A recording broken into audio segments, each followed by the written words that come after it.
সন্ত্রাসীকে দিয়েও তাদের উপর সন্ত্রাস করেছে, তাদের মামলা প্রত্যাহারের প্রতিবাদ ও দাবি এবং এই ডিজিটাল আইন বাতিলের প্রতিবাদে আজকে প্রতিবাদ সভার সম্মানিত সভাপতি সাইদুর রহমান উপস্থিত আছেন।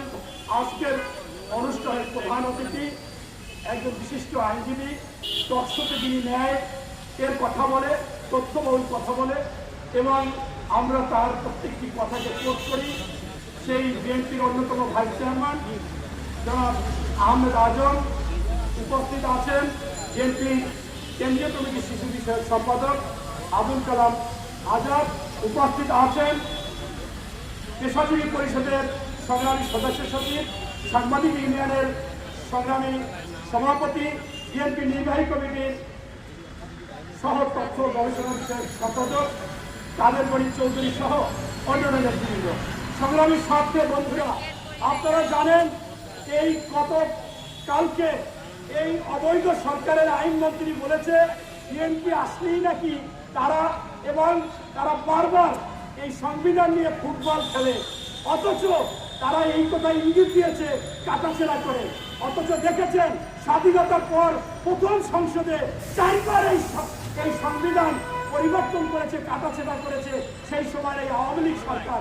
তার চেয়েও দুঃখজনক, বিশ্বে বেহায়ার মতো এবং নির্লজ্জতার মতো সবচেয়ে কলঙ্কিত সেই একদলীয় শাসন ব্যবস্থা সেই সংবিধানে অন্তর্ভুক্ত করেছিল এবং এই সাংবাদিকতার উপরে কালো প্রাক দিয়েছিল, কালো অধ্যায় রচনা করেছিল। মাত্র 4টি সংবাদপত্র রেখে বাকিগুলো সব বাতিল করেছিল, বন্ধ করে দিয়েছিল। অথচ তারা এই কথা বলায় তাদের তো এই কথা মানায় না।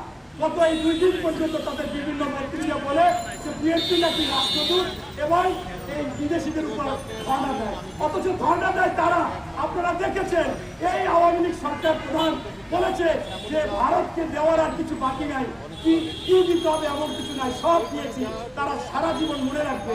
এর মানে তাদেরকে খুশি রেখে তারা ক্ষমতায় থাকতে চায়। তার পররাষ্ট্রমন্ত্রী বলেছে ভারতের সাথে স্বামী স্ত্রীর সম্পর্ক, এর চেয়ে আর নতজন পররাষ্ট্রনীতি কি হতে পারে। এরপর এই পররাষ্ট্রমন্ত্রী বাংলাদেশে এসে বলেছে যে ভারতকে বলে এসেছি হাসিনাকে যেভাবে হোক এই আওয়ামী লীগকে ক্ষমতায় রাখতে হবে। এর চেয়ে আর নতজানু পররাষ্ট্রনীতি কি হতে পারে। এছাড়াও এই বর্তমান সরকারের প্রধানমন্ত্রী সংসদে দাঁড়িয়ে বলেছে আমেরিকা চাইলে যে কোনো জায়গায় ক্ষমতা পরিবর্তন করতে পারে, আমাকেও পরিবর্তন করতে পারে। অর্থাৎ ওনারা যে অন্যায় অবিচার করে এমন অবস্থা করেছে তাতে তাদের পরিবর্তন হবে এটা নিশ্চিত। তাই আজকে ওনারা বলে ওনাদের দাওয়াত দিয়ে বিদেশে এই প্রধানমন্ত্রীকে নিয়েছে। তার নমুনা আমরা দেখেছি, আমেরিকাতে ওনাকে রিসিভ করার জন্য সেই দেশের কোনো প্রতিনিধি আসে না। অর্থাৎ কি ধরনের দাওয়াত দিয়েছে, আপনারা কিভাবে সেই পাচ্ছু করে গিয়েছেন, এগুলো মানুষের বোঝার অবকাশ নাই।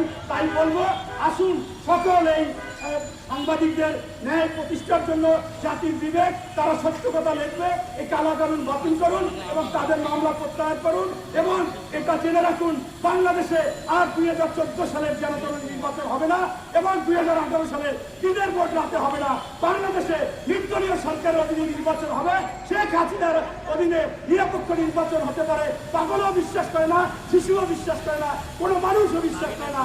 সকলে জানে শেখ হাসিনার অধীনে নির্বাচনে যাওয়া আর জেনে শুনে চলন্ত ট্রাকে আত্মহত্যা করার সামিল। তাই আগামী নির্বাচন নির্দলীয় সরকারের অধীনে নির্বাচন হবে। আল্লাহ হাফেজ, বাংলাদেশ জিন্দাবাদ।